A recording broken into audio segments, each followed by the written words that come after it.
Politics is something that I've always taken great interest in studying.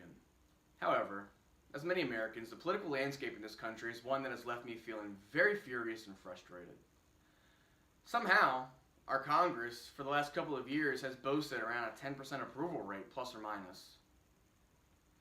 But somehow that same Congress still gets reelected 90% of the time.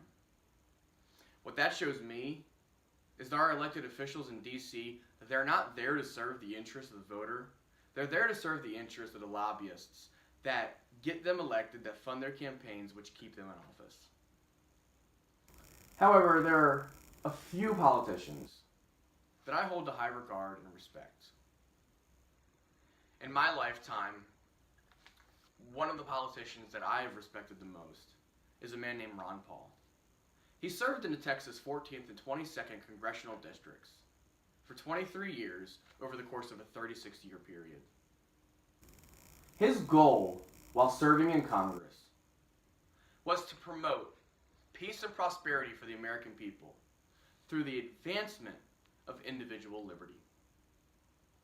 Today I would like to share with you the conclusion to his farewell address that he gave to Congress on the House floor.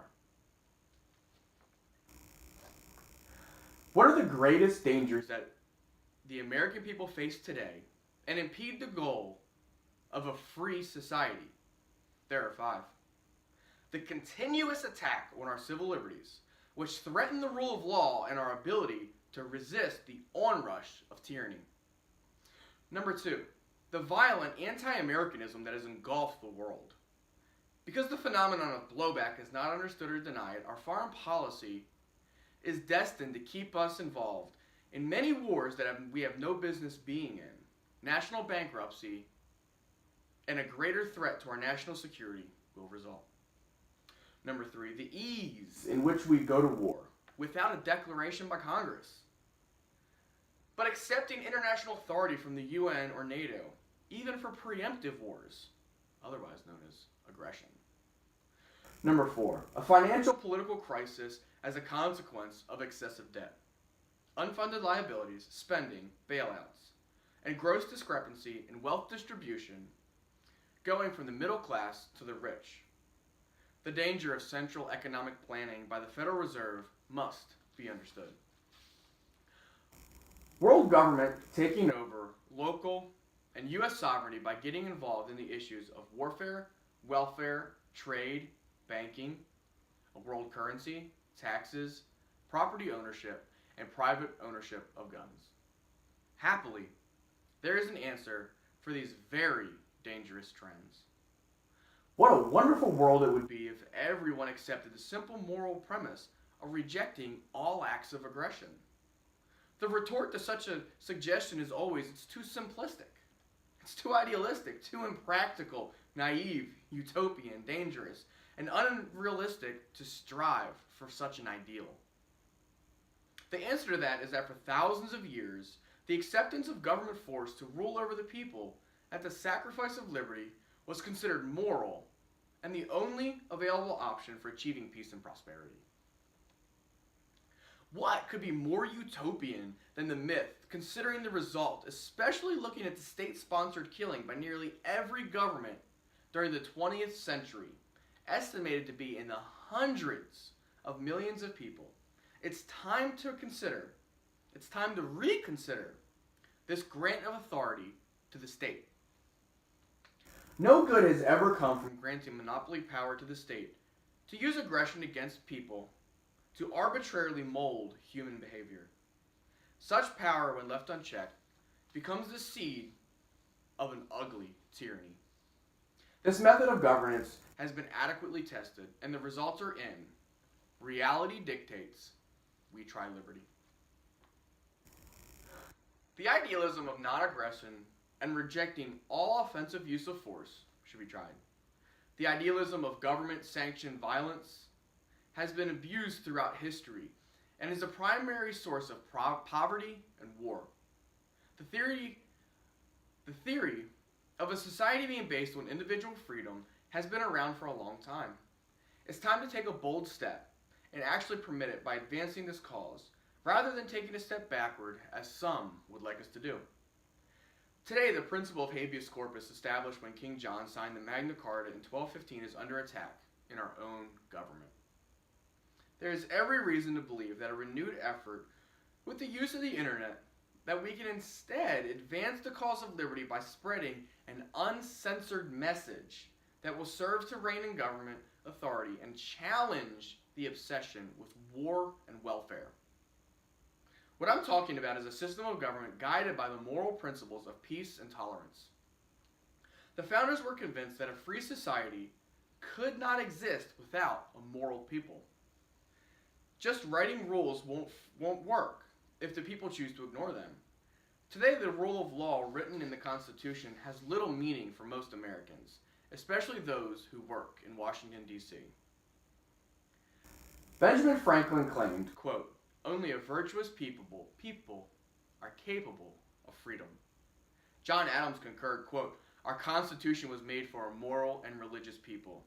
It is wholly inadequate to the government of any other." A moral people must reject all violence in an effort to mold people's beliefs or habits. A society that boos or ridicules the golden rule is not a moral society. All great religions endorse the golden rule. The same moral standard that individuals are required to follow should apply to all government officials. They cannot be exempt. The ultimate solution is not in the hands of government. The solution falls on each and every individual with guidance from family, friends, and community. The number one responsibility for each of us is to change ourselves with hope that others will follow.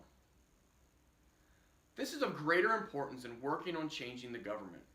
That is secondary to promoting a virtuous society. If we can achieve this, then government will change.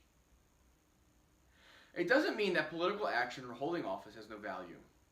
At times, it does nudge policy in the right direction. But what is true is that when seeking office is done for personal aggrandizement, money, or power, it becomes useless, if not harmful. When political action is taken for the right reasons, it's easy to understand why compromise should be avoided. It also becomes clear why progress is best achieved when working with coalitions, which brings people together without anyone sacrificing his principles. Political action to be truly beneficial must be directed toward changing the hearts and minds of the people, recognizing that it's the virtue of morality of the people that will allow liberty to flourish. The Constitution, or moral laws per se, have no value if people's attitudes aren't changed. To achieve liberty and peace, two powerful human emotions have to be overcome. Number one is envy, which leads to hate and class warfare. Number two is intolerance, which leads to bigoted and judgmental policies. These emotions must be replaced with a much better understanding of love, compassion, tolerance, and free market economics. Freedom, when understood, brings people together. When tried, freedom is popular. The problem we face over the years has been that economic interventionists are swayed by envy, whereas social interventionists are swayed by intolerance of habits and lifestyles. The misunderstanding that tolerance is an endorsement of certain activities motivates many to legislate moral standards which should only be set by individuals making their own choices. Both sides use force to deal with misplaced emotions. Both are authoritarians. Neither endorses voluntarism. Both views ought to be rejected.